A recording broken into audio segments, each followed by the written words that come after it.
Hi, good morning. ఎలా ఉన్నారు? నేనైతే చాలా బాగున్నాను. మీరందరూ బాగుండాలి, అందులో నేను ఉండాలి. ముంబైలో ఉండే వాళ్ళు మస్తు గమాస్తారు, వాళ్ళ దగ్గర మస్తు పైసలు ఉన్నాయి అనుకుంటారు.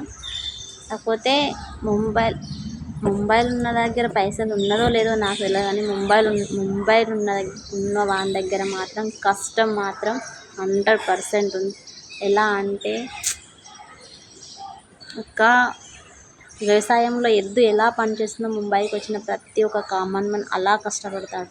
సమయానికి తగ్గట్టు తన పనిని మలుచుకొని పనిచేస్తాడు. ఈ పని ఆ పని కాకుండా ప్రతి ఒక్క పని చేస్తాడు.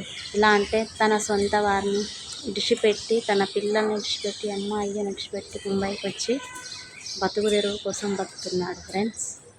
అంతేనా? ముంబై బ్రతకడం చాలా కష్టము. అది బ్రతికిన వానికి మాత్రమే తెలుస్తుంది ఆ విలువ అనేది.